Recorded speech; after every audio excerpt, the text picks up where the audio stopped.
Tá ao vivo, João? Não?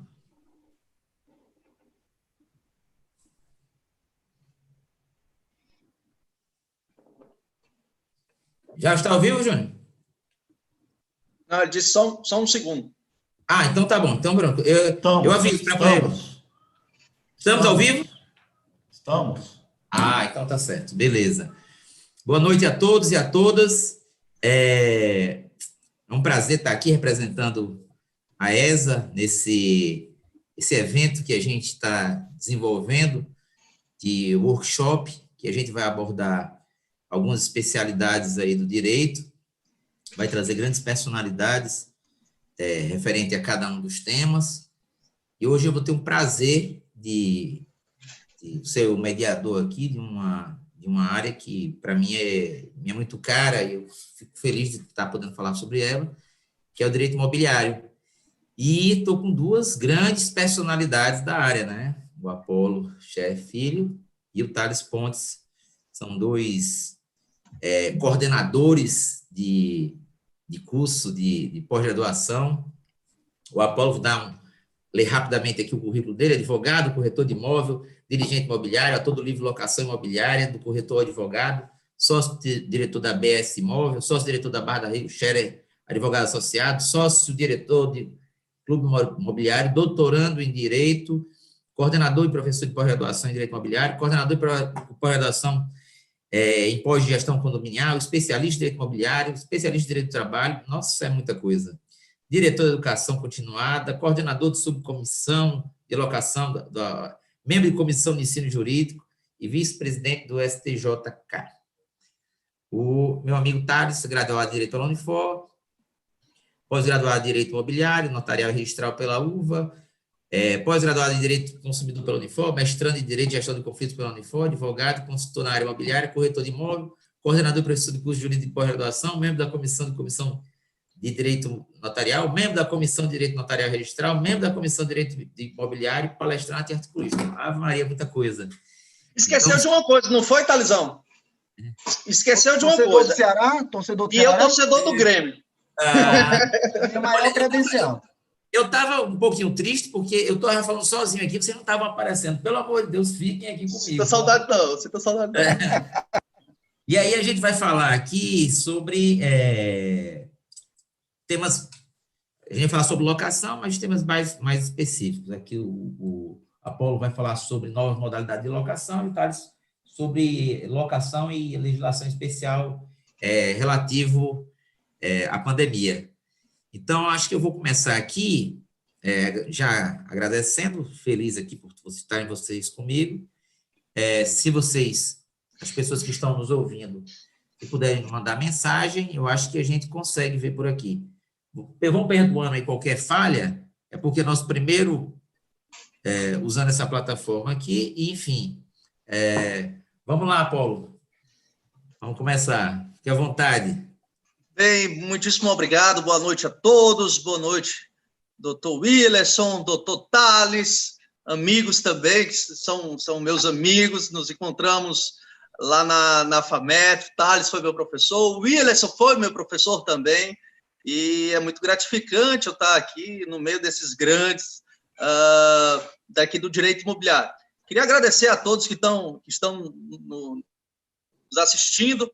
Queria agradecer a ESA sempre me recebeu muito bem, seja presencial e agora virtualmente. Então, só tenho a agradecer esse trabalho que o Willerson tem feito na ESA, é de grande destaque. Eu faço, Willerson, esse trabalho lá no Cresce, e só quem trabalha nesse ponto de oferecer cursos, eventos, sabe como realmente é uma tarefa árdua, num sentido, mas prazerosa também, porque a gente está sempre correndo atrás, sempre querendo inovar, sempre querendo trazer bons cursos. Enfim, queria agradecer a todos. Nós temos aqui gente de Juazeiro do Norte, Sobral, Iguatu, os corretores de imóveis também, que aonde a gente vai todo mundo junto, e isso é muito bacana. Bem, eu vou falar aqui, pessoal, sobre as novas modalidades de locação, tá? Não vou ser de uma maneira que o pessoal ama falar o inglês, que o inglês hoje, Ave Maria, se tiver alguma coisa, é com nome de inglês. Mas eu vou ser aqui de uma maneira, tentar ser de uma maneira informal, tá certo? Para ser um bate-papo, como o Willerson falou no início. Quem tiver alguma dúvida, pode mandar para a gente, tanto para mim, quanto para o Thales, quanto para o Willerson. Enfim, é um prazer sempre estar passando experiência e recebendo também informações. A primeira modalidade de locação que eu coloco como destaque é a locação relâmpago, né? A locação relâmpago é aquela que vocês todos sabem, que é aquelas que surgiu, né, com o Airbnb, com essas plataformas que fazem essas locações por meio até mesmo pelo celular, né? E qual é o problema? Vou trazer aqui algumas modalidades de locação e trazer o problema para vocês, para a gente realmente ver de uma maneira um buraquinho um pouco mais embaixo, que às vezes nas palestras, enfim, os palestrantes, professores, apresentam só a superfície. Mas eu quero trazer alguns pontos aqui que realmente vai interessar na prática. O nosso objetivo aqui, certo? É trazer aspectos práticos aqui para o nosso diálogo. Tá? E qual é o problema desse Airbnb, entre outras plataformas que existem pelo mundo afora? Bem, o problema, tá? Que acontece que a lei de locação trata a locação por temporada, né? A locação por temporada, através da lei de locação, tem um prazo máximo de 90 dias. Tá? Porém, por outro lado, não existe prazo mínimo. O legislador, não sei se erroneamente ou foi omisso, não colocou nenhum prazo mínimo. Tá? Então, você pode fazer uma locação por 5 dias, você pode fazer uma locação por 2 dias, você pode fazer uma locação por 1 dia, né? Não existe um prazo mínimo. E o que isso foi gerando? Muitas pessoas, ao invés de se hospedar em hotéis, né, que acabaram fazendo, se hospedando nos apartamentos, locando os apartamentos, que até então sairiam um pouco até mais em conta. E o que acontece? Esse tipo de locação veio trazendo problema para os condomínios, né? Existem muitos relatos de problemas, essas pessoas que fazem esse tipo de locação, principalmente nas cidades litorâneas, enfim, passam férias, e quem vai passar férias não vai fazer nenhuma viagem tranquila, vai fazer uma viagem que tenha um pouco mais de diversão, nesse caso, que tiveram vários problemas, né?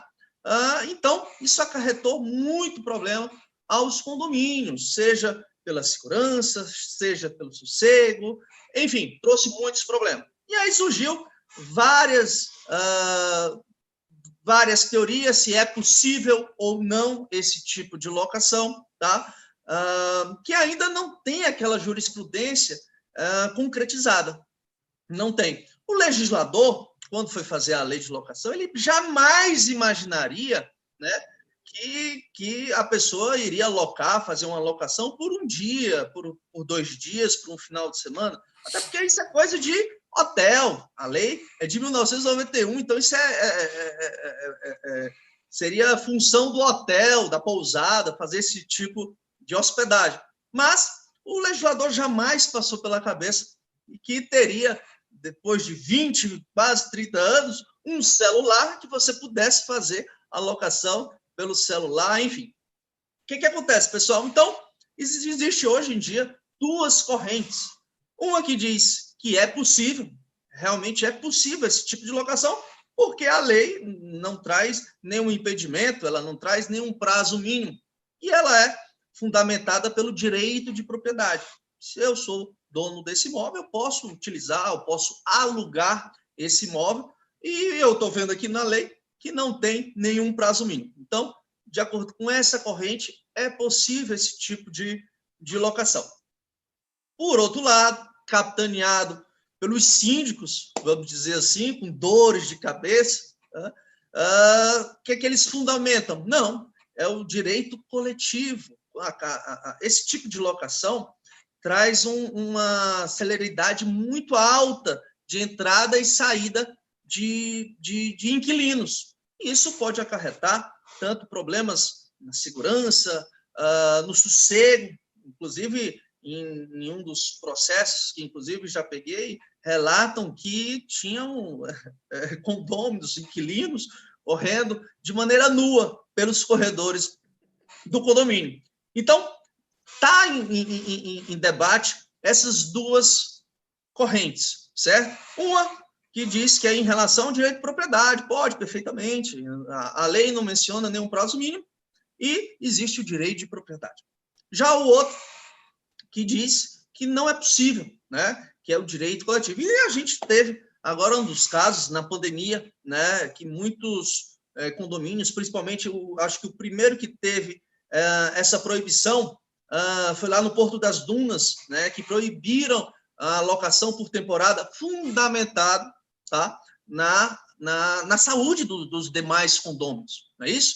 Então, esse é um dos tipos de locação dessas novas modalidades, que ainda tem muita água para rolar, vai ter muita questão para rolar, tem processos referente ao proprietário que quer alugar, comprou justamente aquela unidade autônoma, justamente para alocar por investimento, e aí se depara com o condomínio em geral proibindo esse tipo de locação. Enfim, esse é um tipo de locação, nova modalidade de locação que eu trouxe para vocês. Um outro tipo, certo? Que vocês vão imaginar que não é tão nova assim, mas eu vou trazer alguns aspectos sobre ela, que é o Build to Suit, tá?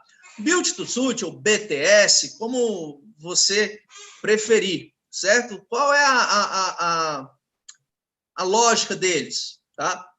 Bem, a lógica do Build to Suit é da seguinte situação. Antes, isso começou nos Estados Unidos, tá?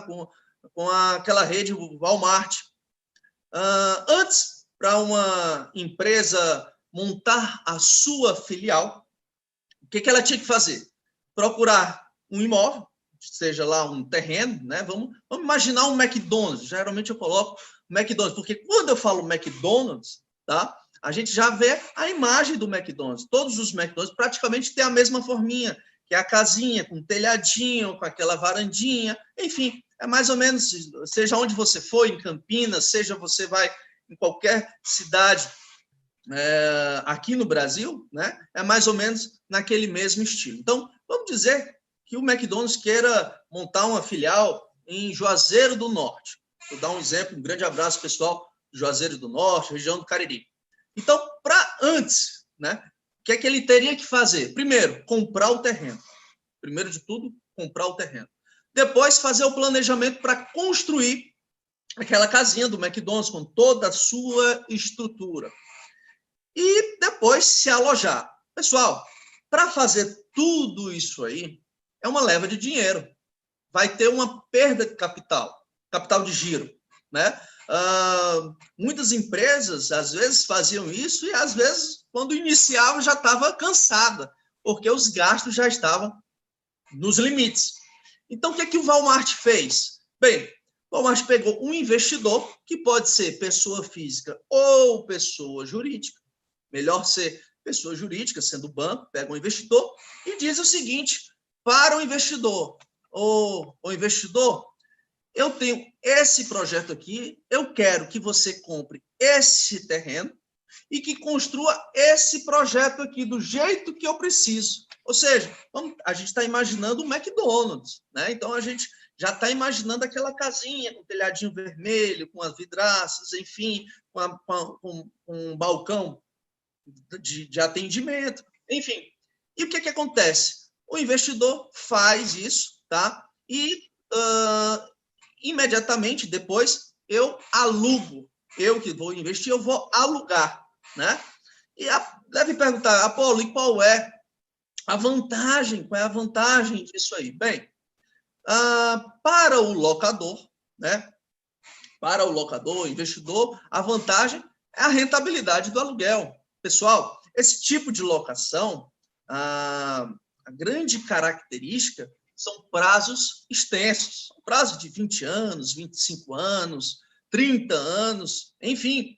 A grande peculiaridade do Build to Suit é que não basta só um advogado e as duas partes e vamos fazer o contrato. Não, a gente tem que ver o valor do contrato. Para saber o valor do contrato, para saber a duração do contrato, precisa fazer uma equação econômico-financeira altamente delicada. Então, o advogado, já que nós estamos falando aqui no meio de advogados e corretores também, o advogado tem que se sentar com o contador, tem que se sentar, fazer reunião com o engenheiro, porque é uma equação econômico-financeira muito delicada, não é a gente estipular valores e pronto. Não. Esse é o grande detalhe, certo? William, você quer fazer alguma pergunta? Eu quero te interromper. Em relação aos supermercados, que normalmente se paga até uma parte, um valor calculado no faturamento, né? Você que tem mais experiência nessa área, conta aí para a gente aí como é que eles fazem. Bem, em relação a não só supermercado, Wilson, geralmente shopping center, loja de shopping center também, posto de gasolina, principalmente de estrada, que é bem ampla a área, né? A gente pode fazer esse tipo de locação pegando uma parte fixa e a outra parte variável, pegando uma parte do lucro da empresa. Algumas pessoas aqui, inclusive, já devem ter visto numa determinada loja de um shopping uma pessoa com um caderninho ao lado da caixa, justamente a pessoa do shopping fazendo toda a averiguação dos contábeis da loja. E continuando o nosso bate-papo, tá? Qual é a vantagem para o locatário? Bem, o locatário, vamos dizer, eu, o Thales e o Wilson Matias, vamos construir um McDonald's. Nós construímos um McDonald's sem gastar um centavo. Ou seja, tendo um bom capital de giro. Excelente. Antes, a gente teria que gastar com a compra do terreno, com a compra da edificação, com a instalação e etc. Então, pessoal, esse é o Build to Suit, certo? Existiu alguns problemas, algumas indagações referente ao artigo 4º primeiro, artigo 4º da Lei de Locação. Wilson, eu estou no meu tempo, como é que está meu tempo aí? Tá sim, tudo tranquilo. Tá certo. Pode ter mais tempo. Perfeito. O artigo 4º, pessoal, da Lei de Locação, diz a seguinte situação. O locador não pode reaver o imóvel locado. Porém, o inquilino, ele pode desistir da locação, desde que pague a multa contratual. Não existe essa multa contratual na Lei de Locação, porém, na doutrina, na prática, né, se adota que é 3 vezes o valor do aluguel. Então, imagina, isso é uma primeira problemática que já foi até resolvida. Então, imagina um Build to Suit que você vai pagar um aluguel, vamos fixar um aluguel aqui de 100 mil reais, para ficar mais fácil, 100 mil reais, e você vai construir um baita de um McDonald's, com 2 andares, enfim, com aquele telhadozinho vermelho, etc. E tal. E o inquilino, lá pelas tantas, no 3º mês, 4º mês de contrato, lembrando, esses contratos são extensos, são de 25 anos, 20 anos, 30 anos, enfim. E lá pelo 5º ano, o inquilino fala o seguinte, locador, seguinte, eu vou quebrar o contrato, mas não se preocupa que eu vou pagar a multa contratual de 3 meses do valor do aluguel.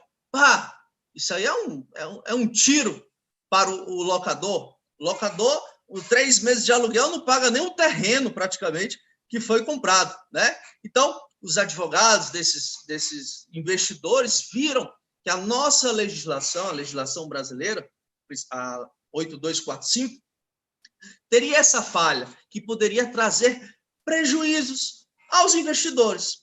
Um outro artigo é o artigo 19.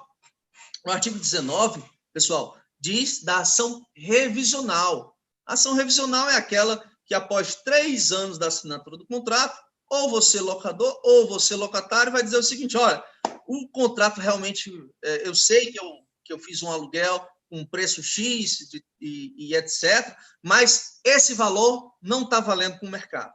De acordo com o mercado imobiliário, hoje, o mercado não está por esse valor. Então, a pessoa entra com uma ação revisional. Vamos lá, vamos trazer para o nosso exemplo. Eu, Thales, Willerson, donos, inquilinos do McDonald's, tá? A gente ajusta um contrato de R$100 mil.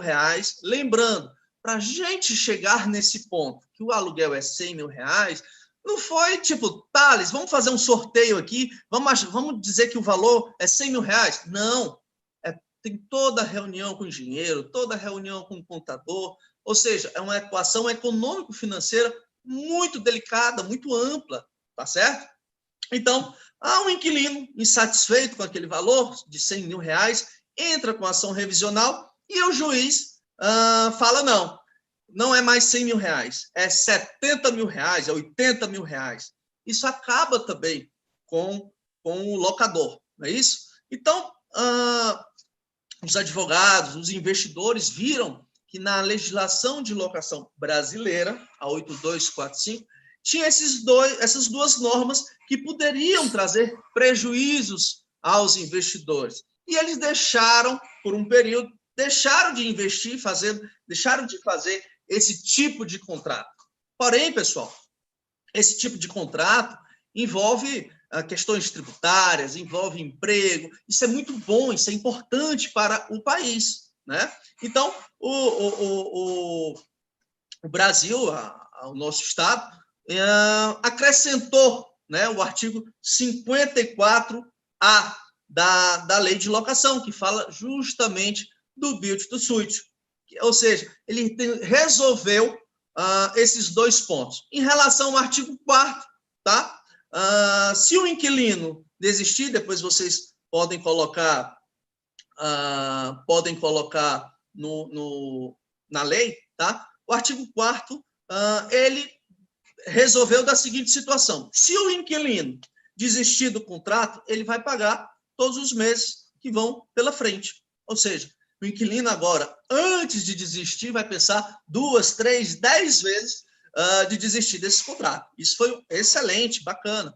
E a outra situação, que as partes, que é o artigo 54A, também aduz, referente ao artigo 19, diz o seguinte, que as partes podem não querer ter a ação revisional, ou seja, a ação revisional fica facultativa. Se o Thales e o Willerson falar para o nosso locador, aliás, o nosso locador falar para a gente que não cabe a ação revisional e está colocada lá no contrato, pronto, não existe a ação revisional, certo?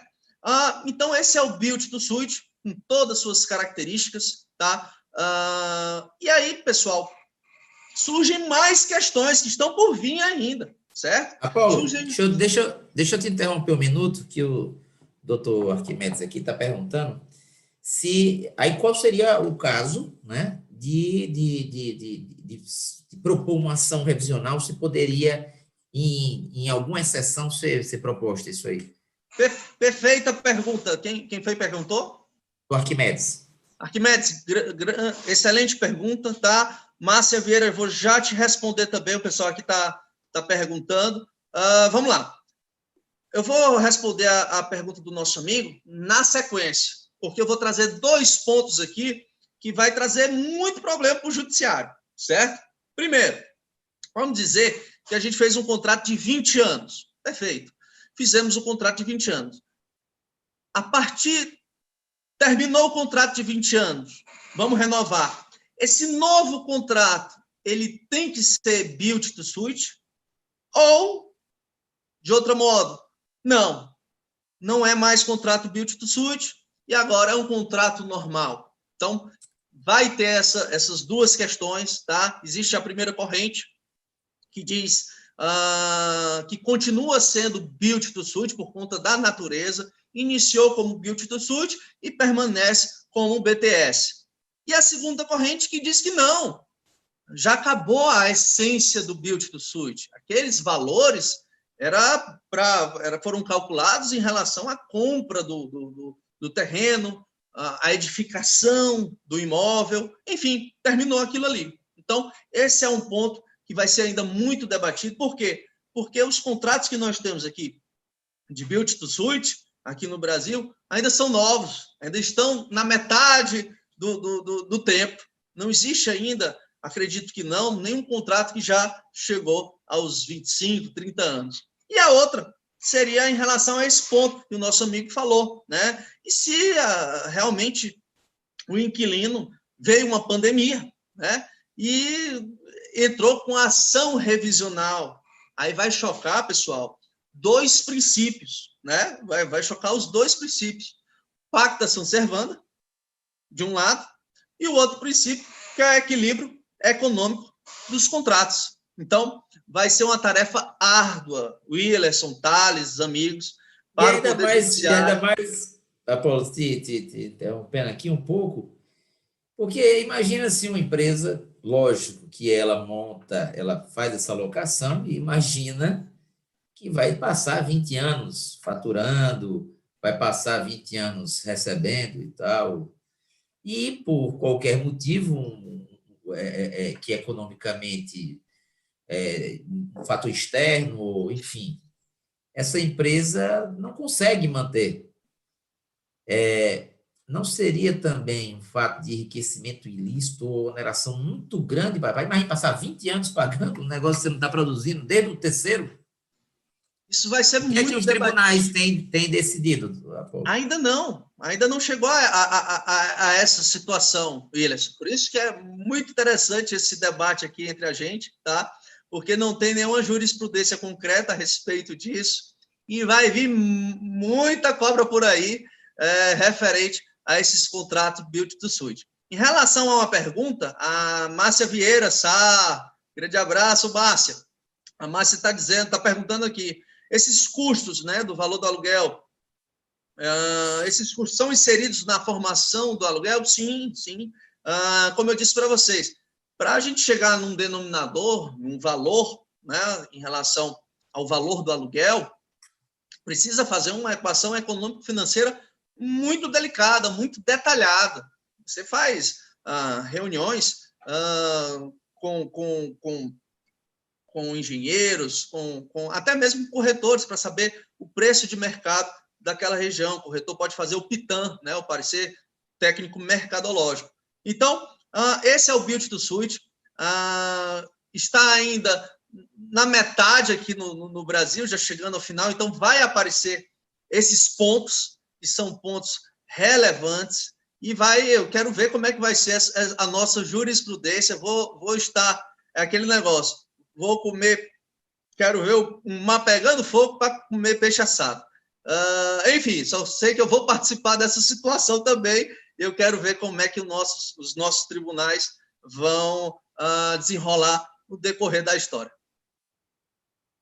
Paulo, eu acho que sua participação ainda está no meio, tá? Porque posso falar de outro, então? Eu tô com receio. Não. Você pode falar, você ainda tem mais um tempinho para eu passar para o Thales. Eu digo isso porque depois de Thales falar, aí a gente ainda vai juntar as perguntas que forem feitas para vocês fazer as considerações finais com as perguntas que forem feitas, tá? Eu tenho quantos minutos, Willis? Pode falar aí mais 5 minutinhos. Perfeito, pessoal. Olha só, outra situação aqui. Se deixar falar, eu falo até amanhã de manhã. Outra situação aqui, que é uma nova modalidade também de locação e vai ser muito utilizada, tá? Principalmente agora no pós-pandemia, tá? É o sale leaseback, tá? É vender para alugar. Isso também veio de origem dos Estados Unidos. O que acontece? O proprietário, tá? Vamos dizer, o empresário, nele instalado naquele imóvel, está passando por uma situação financeira muito apertada, certo? Vamos imaginar que eu, Thales e o Willerson somos donos do McDonald's.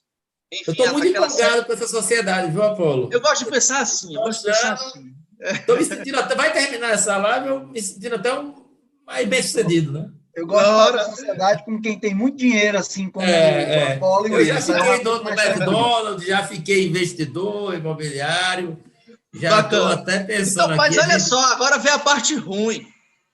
Agora vem a parte ruim. Nós éramos empresários muito bem-sucedidos. Porém, depois da pandemia, o negócio apertou para a gente, certo? Tava tão bom, Apolo, do jeito que estava, gente rico. Você não deixou nem eu molhar o bico. E o que acontece, pessoal? Apertou a situação financeira pro empresário, tá? E aí o empresário, o que ele faz? Isso aconteceu com uma rede de lojas de cosméticos lá nos Estados Unidos, que tinham por volta de 80 lojas. O que eles fizeram? Olha só, procuraram um investidor, novamente, um investidor, tá? E disse o seguinte, olha, você compra esse meu terreno, uma coisa é a empresa, outra coisa é o imóvel que ele está instalado. Então, você compra, o investidor, você compra o meu terreno, você compra esse imóvel, tá? E ao invés de eu ser o proprietário, assim que você comprar, eu vou ser o teu locatário, eu vou ser o teu inquilino. Ou seja, Willis, Thales, para quem está de longe, para quem está de fora, nem vai perceber que você está passando um perrengue, certo? Quem passar, você está no mesmo local. A questão é que antes você era o proprietário e agora você é o locatário. Com esse valor que você recebe, que a empresa recebe, pessoal, ela começa a respirar. Ela tem condições de pagar suas dívidas, ela tem condições de se qualificar, de se renovar, e isso trazendo a vida da empresa de volta. Antes ela estava na UTI e agora, com esse valor que ela recebeu pela venda do imóvel, né, isso passou a ser um benefício, porque ela vai ter condições agora de se reinventar, de se melhorar. Olha Se só. você me permite, Apolo, se você me permite, só uma consideração que eu achei bem interessante, que é um caso bastante interessante, que é o das Americanas, né? O Jorge Paulo Lema, quando comprou as Americanas, o que é que ele fez? Eu acho que uma das primeiras atitudes dele, ele entendeu que o mais interessante naquele momento das Americanas era o patrimônio imobiliário. Então, ele comprou as Americanas, que em sua maioria tinha imóveis próprios, dividiu a empresa em duas, de modo que os imóveis das Americanas, ele passou a locar para as Americanas empresa, e hoje ele tem uma grande imobiliária, talvez uma das maiores do Brasil, em função disso, e foi um grande negócio para ele. Você vê, o Willerson, Thales e amigos, que esses novos tipos de locação, eles desmancham um pouquinho aquele conceito de propriedade. Porque para o brasileiro, né, o brasileiro só se sente seguro quando ele tem a propriedade. A gente já nasceu com aquele negócio, é trabalhar para comprar a casa própria. E aqui não, no lado comercial não. A gente está vendo que as empresas, elas se preocupam mais com capital de giro, com o valor em si do que o próprio imóvel. Vendendo o próprio imóvel, nesse caso do sale leaseback, elas podem ter um excelente capital de giro para se reestruturar.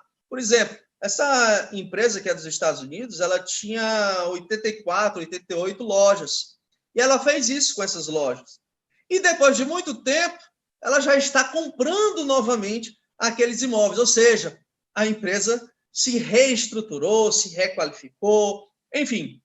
Porque Apolo, acaba sendo dois negócios bem distintos, né? É o negócio propriamente dito, digamos, uma loja de material de construção. E a locação. São questões distintas. E, às vezes, a taxa de retorno pelo capital, vendendo material de construção, é muito maior do que a taxa de retorno de locação de um imóvel. Obviamente, quem loca o imóvel tem um risco menor da atividade comercial, do que a atividade comercial, né? Então, ele tem um imóvel e recebe um percentual X sobre aquele imóvel que ele atribui como valor de locação. Então, é um negócio, né? Então, o risco dele é menor, né? Porque ele não se dá com produtos perecíveis, a questão tributária dele é muito bem definida, ele não tem muito questões de mercado, de disputa e tal. Agora, vender material de construção é outra coisa. Agora, se o cara que vende material de construção vende bem, tem uma taxa de retorno de capital investido de 5%, 6%, sei lá, obviamente é muito difícil numa alocação você ter 6%, né? Então, Verdade. Aí às vezes é muito melhor ele pegar esse valor e montar até outras lojas. De repente, aí ele mistura os conceitos que você falou, né? Desse último agora, né? E para o Build to Suit. Então, enfim.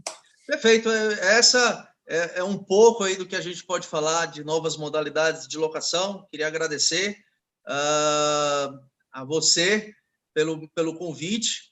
Agora vai ser o nosso querido Thales Pontes. Eu estou aberto também às perguntas, vi que a Márcia Vieira fez algumas perguntas, enfim, a gente está sempre à disposição. Beleza, Paulo, fiquem com a gente que daqui a pouco a gente bota mais umas perguntinhas aí. Meu amigo Thales, fique à vontade. Opa, boa noite a todos. Agradecer a ESA, na pessoa do seu vice-presidente, doutor Wilson Matias, dizer que é um prazer enorme estar aqui com dois amigos. Doutor Wilson, já se conhece aí de longas datas, desde a faculdade, né, doutor Wilson? Valdinato mandou um abraço para você, viu? Mande outro para ele, viu? Gosto muito da turma de vocês. Vocês quase me colocam no mau caminho, mas graças a Deus eu consegui escapar. E do outro lado nós temos aqui o doutor Apolo Scherer, filho. Conheci na época lá da pós-graduação da Unifamet, Direito Imobiliário, que eu coordeno.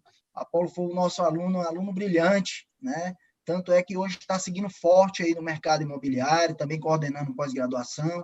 Então, para mim, assim, é um enorme prazer estar dividindo aqui com essa mesa virtual com os dois grandes amigos. Bacana. E eu queria incentivar aqui a todos os participantes, já vi ali muitos amigos, ex-alunos, que façam suas perguntas, seus questionamentos, são muito importantes para nós, tá? Bem, antes de eu entrar no meu tema propriamente dito, eu gostaria de fazer alguns comentários sobre o tema do Apolo, que é um tema muito interessante. E se você realmente verificar como o mercado imobiliário ele se reinventa, como o mercado imobiliário ele sempre consegue um caminho diferente para se manter competitivo. Esses exemplos que o Apolo citou, a gente também pode acrescentar aí a posse compartilhada, a timeshare, a propriedade compartilhada, a fractional. Então, o profissional da área imobiliária e dentro da área locatícia, que é o nosso tema aqui de hoje, ele tem que estar preparado para todas essas inovações. Muitas vezes, inovações ainda desprovidas de regulamentação, desprovidas de uma legislação própria, como demorou, né, a do Build to Suit para realmente ser inserido o artigo na lei de locação, mas os profissionais têm que realmente estar antenados ao que está acontecendo no mercado imobiliário. Até parabenizo o doutor Willis, que hoje ele é mais empresário do que advogado, né? O homem já está rico, mas ele resolveu fazer agora um workshop de direito imobiliário, que ele é advogado imobiliário na essência, né? Então, parabenizo ao amigo pela escolha. Bem, com relação à questão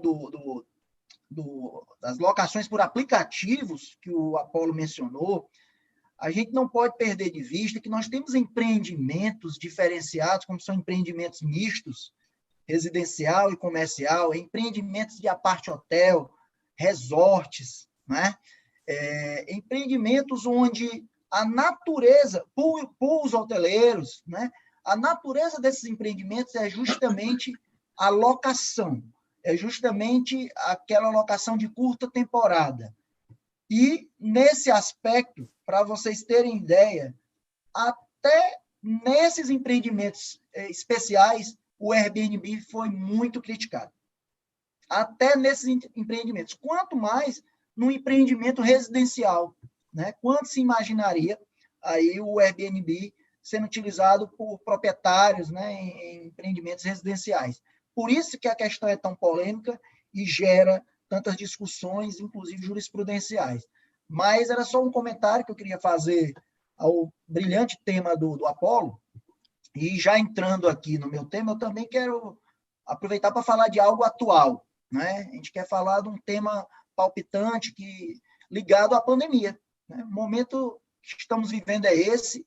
Eu acho que o direito hoje é pandemia, tudo, como a gente fala em reinvenção, o direito teve que desenvolver 50 anos e 5, né, para parafrasear o ex-presidente, mas 50 anos em 5 realmente é o que a gente tem visto do direito, muitas inovações, e a gente não pode deixar de falar na Lei 14.010 de 2020.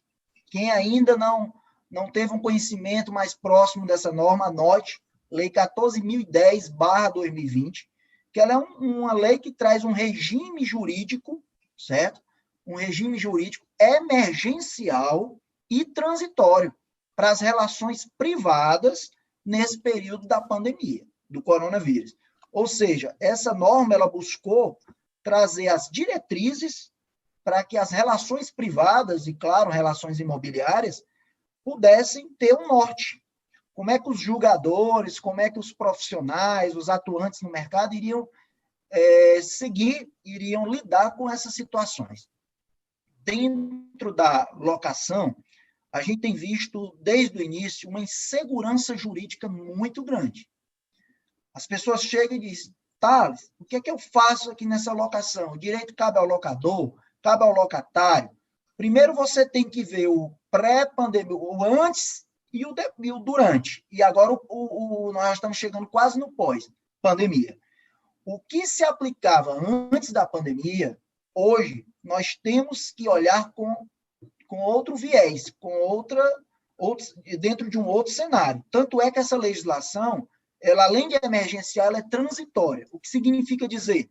Ela está revogando artigos do Código Civil, da Lei do Inquilinato? Não.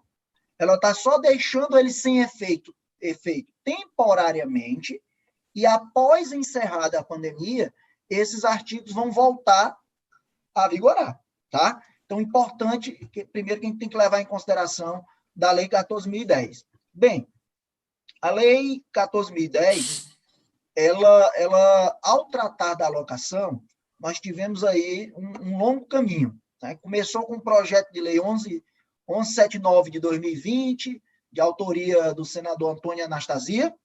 Esse projeto de lei, inicialmente, ele previa que as liminares das ações de despejo não poderiam ser concedidas nesse período de pandemia, e a lei trazia qual era o projeto de lei trazia qual era o período da pandemia. Qual era? 20 de março de 2020 a 30 de outubro de 2020. Esse foi o período que o projeto de lei previu como sendo o período da pandemia. Após o dia 30 de outubro, teria que haver alguma alteração legislativa para expandir a abrangência dessa norma. Só que esse projeto de lei, ele sofreu várias alterações aí para a Câmara, voltou para o Senado, até que, simplesmente, o artigo do projeto de lei que tratava das locações, ele foi vetado pelo chefe do Executivo, o veto presidencial. Ele previa justamente que ações ajuizadas a partir de 20 de março de 2020 não poderia ser concedida a liminar de despejo. Aí ela diz quais são os casos: despejo por falta de pagamento, despejo por denúncia vazia. Não poderia ser concedida a liminar até o dia 30 de outubro. Após esse veto, quando a gente pensava que realmente ia ficar sem nenhuma regulamentação, o Senado Federal ele cassou o veto presidencial e homologou o artigo 9º da norma, só que ele homologou com uma nova redação. O que é que ele trouxe de novo? Ele realmente disse que não podem ser concedidas liminares nas ações de despejo que ele prevê, certo? As principais, falta de pagamento, como eu disse, e denúncia vazia, até o dia 30 de outubro. Só que ele não fala mais para ações ajuizadas a partir de 20 de março. Então, como essa nova redação do Senado não fala o termo inicial, termo acor, qualquer ação de despejo em andamento, independente da data em que ela foi protocolada, ajuizada, não pode ser concedida liminar até o dia 30 de outubro. Qualquer ação dentre os casos previstos, né? na Lei 14.010. E o que é que a gente tem visto? O que é que esse projeto de lei demorou muito para ser realmente convertido em lei, e o que a gente vê eram decisões totalmente contraditórias. Nós tínhamos decisões que concediam a liminar, mas dizia que ela só poderia produzir efeitos após a pandemia. O que é após a pandemia? Pandemia, qual é o período certo, quando é que ela começa a terminar, quando é que ela terminou? Há os que digam que agora vai haver um novo normal. Então, várias decisões deferindo a liminar, mas suspendendo seus efeitos até o fim da pandemia. Nós também vimos, por vários motivos, ações que concediam a liminar nesse período, levando em consideração o direito dos proprietários, e decisões que não concediam liminares, levando a situação dos inquilinos, já ia pelo lado da pandemia, do risco à saúde, né, do risco de uma mudança, do risco da desocupação. Bem, se você for verificar, realmente essas decisões, elas eram conflitantes, porque a relação locatícia ela não tem uma forma de bolo. Às vezes se quer colocar a relação locatícia tipo com o mesmo raciocínio de uma relação de consumo, onde na relação de consumo sempre o consumidor não é o hipossuficiente, é a parte mais fraca. Às vezes querem colocar na relação locatícia que sempre o locatário é a parte mais fraca. Mas não é assim que funciona, porque depende de cada caso, depende das casuísticas. Se você tiver um inquilino, uma empresa nacional que aluga vários imóveis no país inteiro, esse inquilino, ele tem uma situação econômica muito boa. E, às vezes, o proprietário que está alugando aquele imóvelzinho dele ali para aquele inquilino, ele só possui aquele imóvel ali e vive de renda daquele imóvel. É a renda dele, o cara vive daquilo ali. Então, nesse caso, quem é a parte fraca? É o proprietário. Então, haviam decisões nesses casos dizendo que, devido à situação financeira, econômica do proprietário, a liminar teria que ser concedido, já que o inquilino não estava pagando o aluguel, por exemplo, ou o proprietário precisava do imóvel para fazer uma outra locação mais interessante, que seria a denúncia vazia. Por outro lado, haviam decisões em contrário, onde essas decisões viam que o proprietário era realmente, no caso concreto, a parte mais fortalecida, e o inquilino é que estava sendo afetado economicamente por conta dessa situação pandêmica, e isso impediu o empresário de realizar sua atividade, impediu de realizar os pagamentos com frequência devido a esse desequilíbrio econômico-financeiro. Foi levantada a teoria da imprevisão, caso fortuito, força maior. Todos esses debates vêm ocorrendo nos nossos tribunais desde o início da pandemia. Aí a lei 14.010, que traz regras emergenciais e transitórias, ela até previa no projeto de lei, no seu início, que iria ser dado 50% de desconto em todas as locações. Mas logo eles viram que isso não se aplicava. Não poderia ser dessa forma, porque a parte de valor em uma locação vai depender do caso concreto. Assim como eu entendo que a concessão de uma liminar, ela também dependerá do caso concreto. Mas não, a norma foi... Pois não, Wilson? Se você puder deixar de te interromper, é engraçado que a gente administra alguns imóveis aqui e tinha situações duas que eram muito peculiares. Uma era loja de imóveis projetados, que estava fechada, e outra era uma funerária. As duas vieram pedir desconto. Aí, eram duas situações totalmente distintas, que a É o caso funerária estava concreto, né? funcionando a todo vapor e a loja de imóveis projetados fechada totalmente, né? Então, aí você vê que a situação de uma era totalmente distinta da outra. Exatamente. É que nem um supermercado, né, Wilson? Uma É, drogaria, uma farmácia, vim pedir desconto no período dessa pandemia, quando o faturamento aumentou. Não exatamente. tenha dúvida, né? Por isso que o legislador ele acertou no tocante a não tratar da negociação em si, deixando para que as partes, no caso concreto, fizessem essas negociações. E a gente sempre orientou nossos clientes a realmente negociar e depois negociar e depois negociar, porque o judiciário ele está sem o parâmetro, mesmo agora com a Lei 14.010, ele ainda não tem um parâmetro para realmente analisar os casos concretos em sua plenitude. O que nós temos hoje é um direcionamento, repito, discordo no sentido de que todo despejo dentre as hipóteses elencadas não poderá ser concedido a liminar até 30 de outubro. Você colocou tudo dentro do mesmo cesto. Tem situações que o proprietário está precisando do imóvel. Não Mais do que justifica. O inquilino está sem pagar e, além de estar sem pagar, ele não poder ser retirado do imóvel. Você me entende? Então, tem proprietário que vive disso, né, Thales? Tem proprietário que comprou o imóvel, justamente vive disso. É o ganha-pão dele, é a locação. Aí como é que fica? Entende? Aí o que a gente tem visto? Decisões, inclusive, contra a lei. Decisões contra a lei. Por quê? Porque não foi uma boa regulamentação. O que a gente também percebe é que começaram a proliferar no judiciário ações cautelares por parte de inquilinos, pedindo, adivinha o quê? Pedindo uma tutela no sentido de impedir o ajuizamento de ações de despejo no período da pandemia. Olha só, o acesso ao judiciário sendo obstado através de ações judiciais.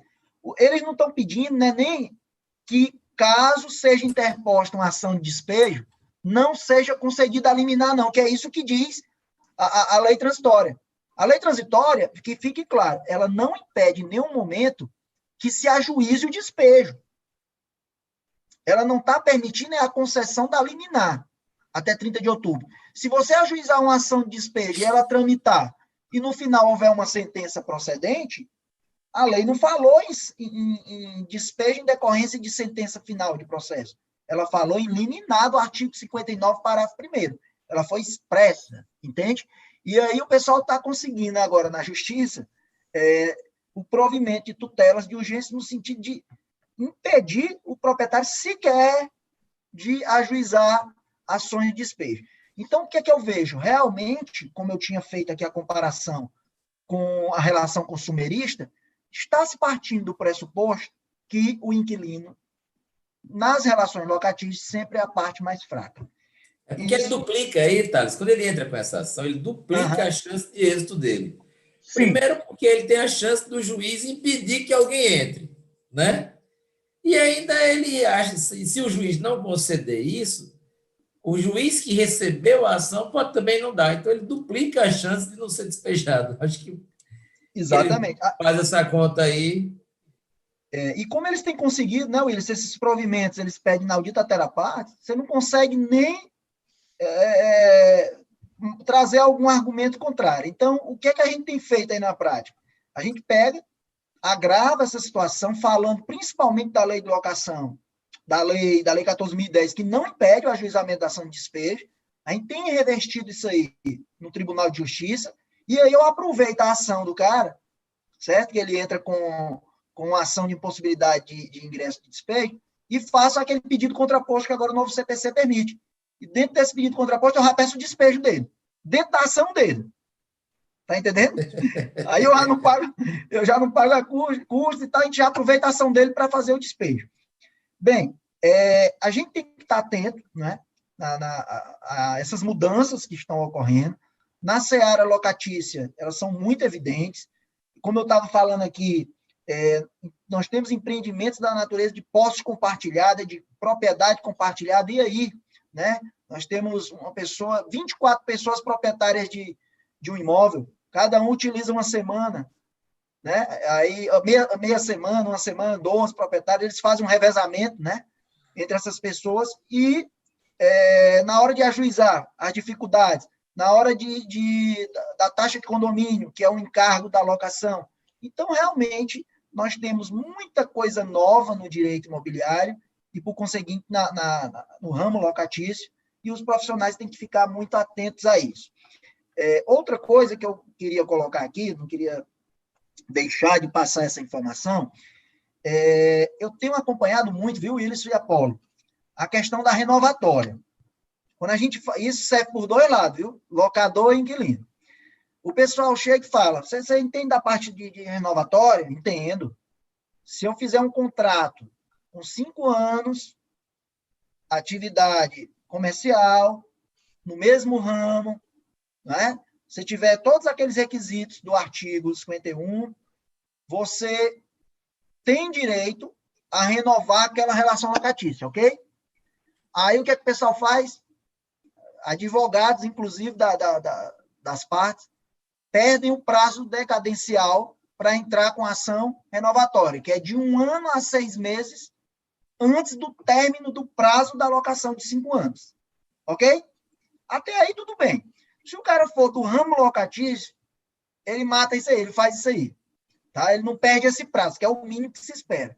Só que a observação que eu vou colocar é a seguinte. Muitos profissionais, depois que faz a primeira renovatória, e aí vocês já estão entendendo onde é que eu quero chegar, eles pensam que depois de renovar a locação, acabou o trabalho. Digamos que a pessoa terminava agora hoje, dia 29/9/2020, e ele conseguiu renovar esse contrato de locação. Então, ele vai até o dia 29/9/2025, não é isso? Exato. 2025. Pronto, mais 5 anos. O que é que o cara faz? Ele não agenda que quando tiver faltando 1 ano a 6 meses desse novo prazo, ele tem que entrar de novo com a renovatória. Eu vejo advogadário fazendo isso. Então, tem que ficar atento à questão da renovatória sucessiva. E assim por diante. E eu estou falando, Wilson e Apolo, de grandes bancos, de shoppings, de lojas comerciais de grande vulto. Aí o advogado, o último que eu fiquei sabendo que perdeu esse prazo, ele era de um banco, ele perdeu o emprego por conta disso, da renovatória sucessiva. Porque, meu amigo, passou o prazo da renovatória, o proprietário pode pedir o imóvel com a denúncia vazia pura e simples. Pura e simples. Aí você imagina, um banco que está há 50, 60 anos no endereço, a pessoa pedindo o imóvel. Se hoje a locação está valendo 20 mil, você pode pedir 50 mil que o cara vai pagar. Então, é uma falha, eu não digo uma falha, é algo que chama a atenção, na verdade, que essa relação da renovatória, ela é uma relação contínua. Você tem que ter já os seus honorários certos ali a cada 5 anos. A cada 5 anos você vai procurar seu cliente e vai dizer, está na hora de entrar com a outra ação renovatória. Aí tem advogado, não, não tem obrigação disso, não. O advogado, ele tem que fazer a coisa bem feita. Se ele renovou uma vez, ele tem pelo menos que registrar no e-mail e quando for no período tal, ele tem que entrar com outra renovatória. Né? Não é interessante que o advogado não faça essa observação, que o prejuízo é muito grande. Prezado, como é que está meu tempo? É o seguinte, eu vou só fazer tem uma pergunta aqui que eu fiquei tão intrigado que eu queria até compartilhar ela com vocês. Foi feita a seguinte pergunta, naquele caso das Americanas, Thales e Apolo. Se essa empresa, ela se dividiria, né? E eu até respondi aqui, porque foi pelo Zap, no caso das Americanas, se as empresas se dividiriam, a da locação e e as Americanas, lojas Americanas propriamente dita. E respondi, me antecipei e respondi que sim, que se dividiriam. Mas a pergunta que eu queria fazer aqui para vocês é: qual seria a melhor forma de divisão dessa? Porque você sabe agora que nessa recente, o Supremo julgou que quando você faz a incorporação para atividades, mesmo que não seja comercialização de imóveis, dependendo do valor que você integralizar, se a prefeitura avaliar por um valor maior, você faz uma diferença de TBI que você paga, né? Então, ficou muito caro essas integralizações, essas cisões e tal. A princípio, o mais interessante seria que ele ingressasse, penso eu, né? Não sei se vocês vão achar dessa forma, seria ele incorporar dentro do contrato social das Americanas, que tinha os imóveis integralizados, uma empresa já que seria imobiliária e depois fazer uma cisão parcial e levar os imóveis. Mas eu nem sei se essa é a melhor opção. O que vocês acham? Willerson, acho que até tributariamente fica mais viável. Acho que até tributariamente, dessa maneira, fica mais viável. Não sei o que o doutor Tales acha, mas eu pego muito, como a gente advoga também muito para essa parte empresarial, então a gente tenta tirar o máximo dessa parte para amenizar os custos da empresa. Então, acredito que dessa forma seria de uma maneira tributária melhor. Thales. Eu acho interessante assim, essa saída, né, que o Wilson apontou. Primeiro que você deixa a coisa bem organizada empresarialmente, né? E, além disso, além dos ganhos tributários normais de uma empresa, a gente tem que ver a questão do ITBI, né? Se for uma empresa que realmente, dentro da configuração em que ela foi criada, a incorporação não incidir ITBI, tá? Vocês sabem que o Código Tributário Municipal, ele prevê e ele equivale à desincorporação à incorporação. Ele equivale, ele diz que se aplica a desincorporação as mesmas regras. Então, no caso de você, esses bens estarem integralizados, você colocar a sócia e depois, querendo retirar essa sócia com esse patrimônio, a desincorporação também não seria aplicada à incidência do ITBI, tá? Sendo o caso. Né? Se houver não incidência na ida, também não haveria na volta. É uma possibilidade se você fizer a coisa bem estudada desde o início. Né? Até por fins de organização, né, Thales?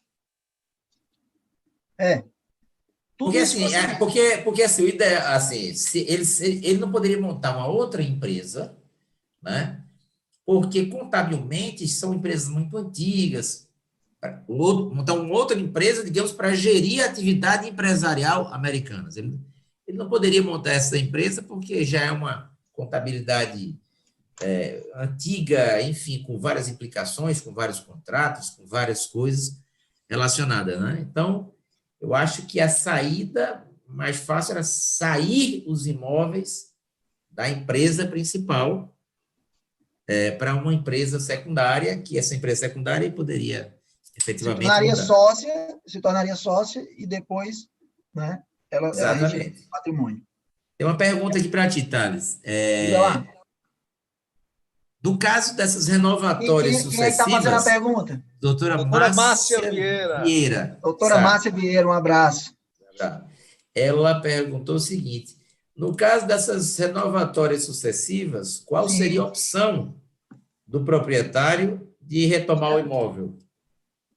Ele nunca mais vai ter esse imóvel na vida dele. Se né, forem preenchidos todos os requisitos para a renovatória... E diga aí para a gente quais são, Thales, para quem está nos assistindo. Mesma atividade durante os 5 anos, prazo de 5 anos de contrato, atividade comercial, tá? E que você ingresse com a ação renovatória no prazo decadencial de 1 ano até 6 meses, antes do término do prazo de locação. 1 ano a 6 meses antes do término. Se o locatário ele cumpre todas esses requisitos, essas exigências, é um direito do inquilino fazer a renovação desse contrato, tá? O que é que a gente tem conseguido, acredito que seja onde a doutora Márcia queira chegar, a nível de solicitação para tentar quebrar essa cadeia, que se ele cumprir todos os requisitos, ele vai sempre estar renovando, tá? Uma das possibilidades são aquelas elencadas na lei do inquilinato, onde você vai se utilizar do imóvel para uso próprio. São algumas exceções que você pode, inclusive, pedir o imóvel dentro do prazo da locação. Existem essas exceções. São algumas teses encampadas, mas eu entendo que uma vez você fazendo um contrato de 5 anos, você, proprietário, você se colocou nessa situação de forma consciente e volitiva, tá? Porque o que é que a gente tem? A gente tem algumas exceções na lei do inquilinato, quando o imóvel está alugado por um prazo determinado de 1 ano, por exemplo. Eu não posso, sabe, o locador não pode pedir o imóvel dentro do prazo. É vedado a ele pedir dentro do prazo, só depois quando ficar por prazo indeterminado. Existem exceções na norma, como para uso próprio, ou de um familiar próximo, que você pode pedir esse imóvel.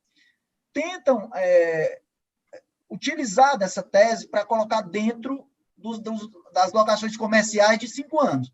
Eu entendo que não é cabível.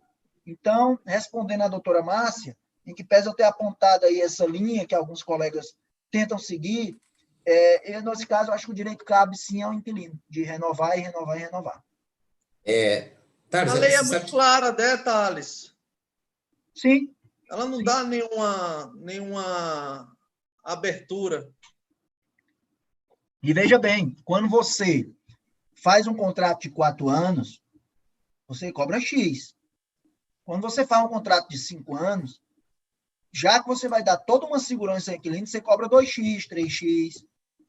Então, você não pode se beneficiar da sua própria torpeza. Você não pode se beneficiar da sua própria torpeza. Agora não me interessa mais, eu vou desfazer a locação. Espera aí, o inquilino pagou mais por isso. Entende? E quando ele faz o seguinte, porque na verdade é a soma dos contratos por prazo determinado, né? Pronto, então, ele fez.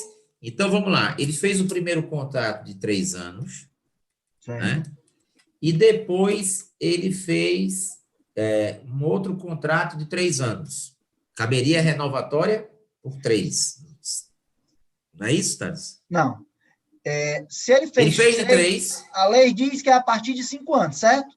Beleza, mas a soma dos contratos por prazo determinado. Pronto. Se ele tem 3, ele ainda não tem os 5, que é o prazo mínimo. Se ele fez 3 e 3, ele passou a ter o quê? 6. Não, mas quando veja ele só, renovar, ele vai renovar por 6 e não por 5, entende? Mas veja só. Pronto, é uma dúvida minha aqui, Thales.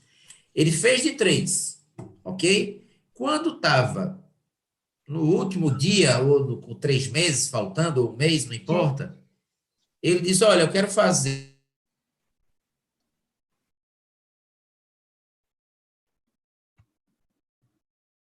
Cortou ele, isso aí. Willerson? Tu tá escutando o Willerson, Thales? Tô não. Júnior? Tu tá me escutando? Agora sim, Wilson. Agora eu tô escutando. Voltou? Ótimo. Pronto. Voltou? Voltou. Pronto. Então, vamos lá. Ele locou por 3. Certo. E aí, ele, quando chegou perto do 3, ele fez o seguinte, olha, eu quero fazer um novo contrato de locação por mais 3 anos. Como se ele tivesse entregue o imóvel no último dia do contrato e feito um novo contrato de 3. Não é aditivando o contrato, passando esse contrato a ser de 6. Ok? Perfeito. Então, a renovatória seria de 3 ou de 6? Vamos lá. A norma fala que para chegar ao prazo mínimo de 5 anos, você pode se utilizar de contratos sucessivos que, somando o prazo desses contratos, você chegue a esses 5 anos ou mais. Tá? Se eu tenho um contrato de 5 anos, eu vou renovar por mais 5. Se eu fizer um contrato de 10 anos, quando eu for renovar, eu vou renovar por mais 10. Ok? Se eu tenho um contrato de 3, ele não me dá direito à renovação. Ele só vai me dar direito à renovação porque eu estou acrescendo aos 3 mais 3. Então, eu entendo que quando você for renovar, você não renova 3 porque a norma exige, no mínimo, 5. Você renova 6. Por esse raciocínio. Mas nesse caso aí, o contrato ele poderia ser feito de 2 formas. eu poderia aditivar meu contrato para dizer o seguinte: olha, o prazo da locação não vai ser mais 3 anos, ele vai ser 6, ou seja, o término, ao invés de ser 31 de dezembro vamos lá, de 2020, o término vai ser 31 de dezembro de 2023. Aí eu entendo que ele modificou o contrato e tornou o contrato de 6. Porque ele disse o seguinte: esse contrato está válido, permanece esse contrato válido, o que disciplina a nossa relação contratual é esse contrato, a única coisa que mudamos foi prorrogar o prazo. Então, virou 6, ao meu ver. Né? Agora, a meu ver, de leigo, bem dizer. Mas diferente seria o seguinte: olha, Thales, quando chegar dia 31, o contrato está realizado, finalizado, e nós vamos ter um novo contrato dia 1º. E como a lei diz que a soma dos contratos, sendo maior que 5 anos, dá direito à renovatória, aí eu queria saber se há uma diferença, você entende que é essa diferença de 3 Eu entendi. para Você 6. colocou justamente duas situações. Uma delas, eu tinha um prazo de 3 anos e eu vou criar um novo prazo para esse contrato. Eu vou criar um prazo de 6 anos. Ok, não vai ter nenhuma discussão. Após os 6 anos, eu vou renovar por mais 6. A Perfeito. outra situação que você colocou foi, eu tenho 3 e fiz um aditivo concedendo um novo contrato, mas entre as mesmas partes. Entre as mesmas partes. Então, ele equivale a um aditivo. Se ele for entre as mesmas partes, mantendo o mesmo imóvel, e basicamente você vai colocar mais 3 anos, vai ser o contrato anterior, igualzinho com a data nova, não é isso? Por mais Exatamente. 3 anos. Pronto. Exatamente. Eu entendo que esse contrato ele tem força de aditivo, tá? Porque ele vai estar tratando exatamente a mesma coisa do anterior, em que pese o título dele ser contrato, mas, na verdade, o que você está fazendo é dando mais 3 anos de prazo para locação. Agora, para a gente entender, vamos lá, o inciso 2 do artigo 51, ele diz assim, quem é que vai poder renovar? O prazo mínimo do contrato a renovar, ou a soma dos prazos ininterruptos dos contratos escritos, seja de 5 anos. Então, vamos lá. O prazo mínimo de 3 anos não me dá direito a renovar. Se eu colocar 3 mais os outros 3, como eu vou estar passando de 5 anos, ele já vai me dar direito a renovar. Eu entendo que sim, porque agora não é a soma dos prazos. 3 mais 3, 6. Só que quando eu somo 3 mais 3, 6, eu não posso renovar por mais 5, porque o prazo se tornou 6, somados 2. Então, seria, no meu ver, uma renovação por mais 6 anos. A meu entender isso. Não sei se o Apolo concorda. Concordo também nesses mesmos detalhes. Agora, o que acontece, Thales, de sacadas, né, de advogados de locador, é a seguinte situação.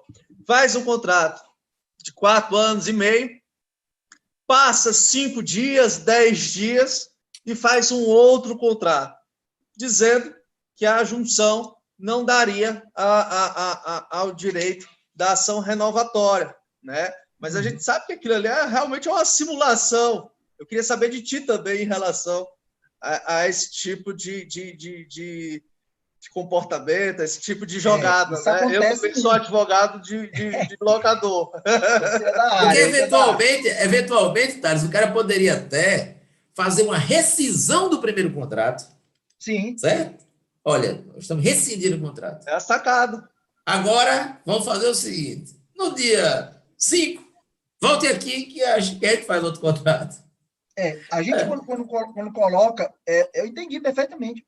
Quando a gente coloca essa situação de se entender naquele exemplo, né, como 6, mesmo se ocorrer um distrato, e nesse caso que o Apolo está colocando aí, é porque quando a gente acompanha a jurisprudência, os juízes percebem quando o caso é de má-fé. Então, hoje, eu não aconselho o cara a fazer nem com 1 ano de lapso, nem com 1 ano. Com 6 meses, meu amigo, você corre um risco tremendo. Tem gente que faz contrato de 4 anos e meio, aí depois, quando dá 5 anos, depois passou 6 meses por indeterminado, certo? O prazo, aí ele faz um novo contrato.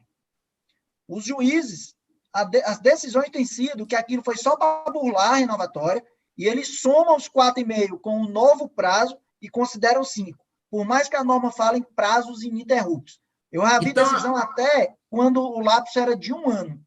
E nesse caso que o Apolo está falando, por exemplo, se a distância entre o novo contrato e o antigo, ou se o lapso temporal, vamos dizer assim, ele for pequeno, corre-se um grande risco do juiz considerar a continuidade do prazo e, por conseguinte, o direito à renovatória.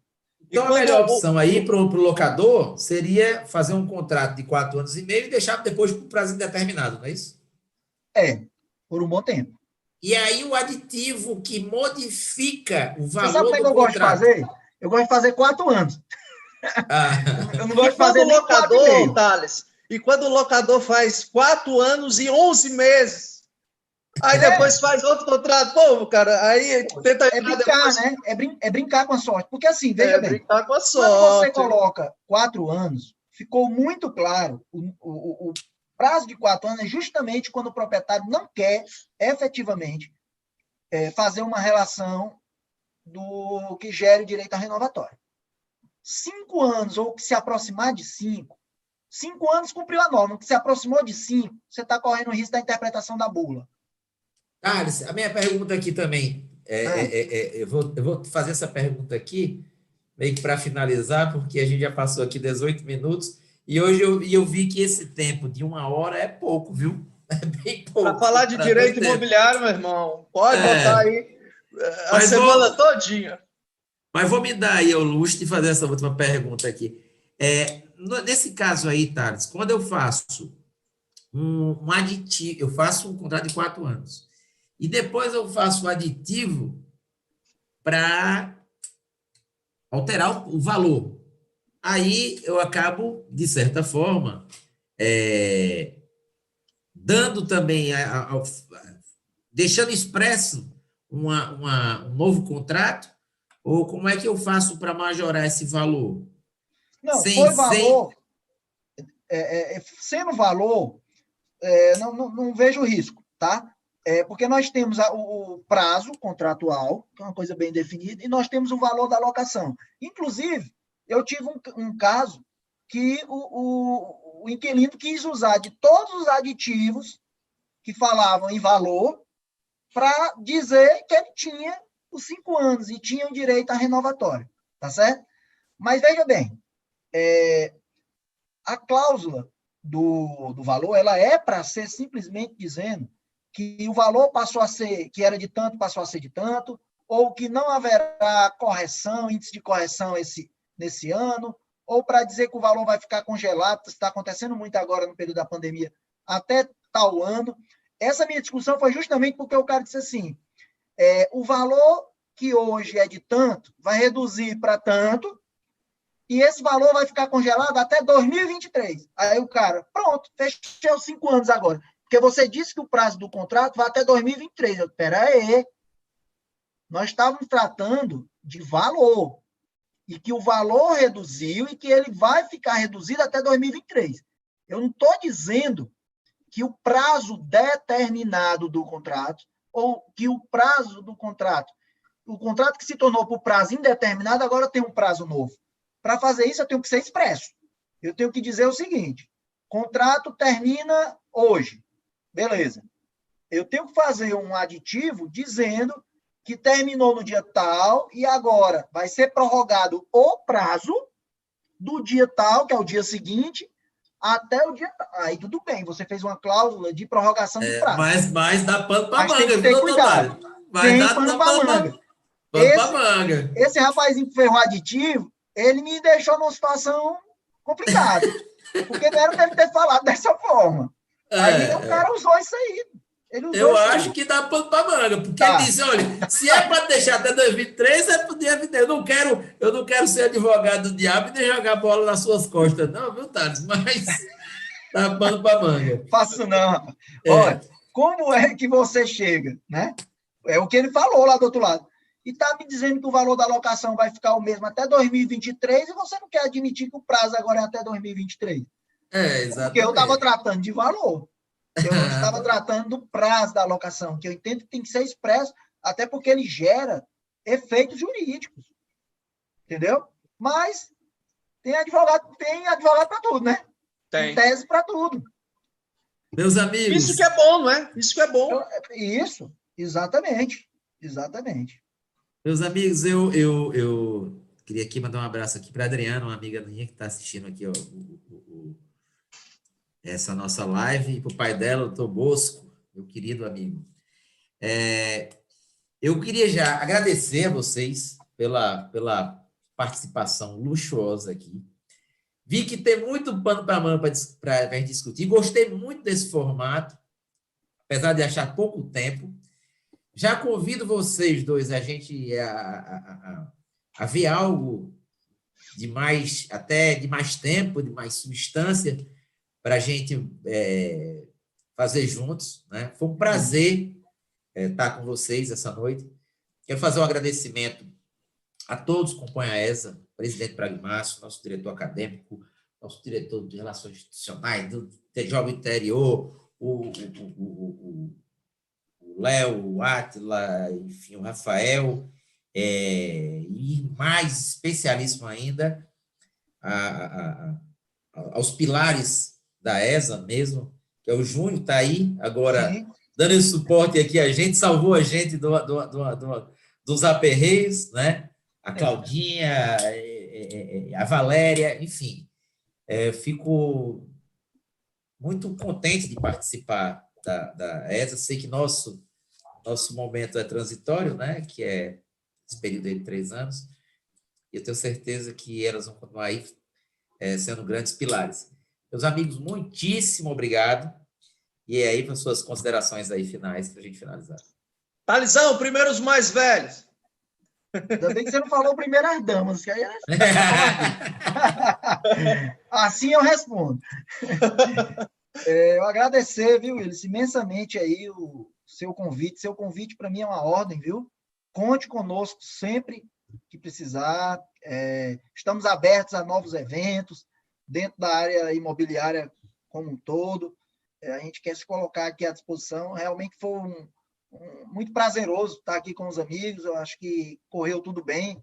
A gente viu ali que tem quase 70 pessoas linkadas, né? Até agora são heróis, né? Quase 8h30 da noite. Eu vi que tinha quase 70 pessoas ali linkadas. Legal, isso é um bom sinal. A gente agradece aí a todos a participação, a paciência.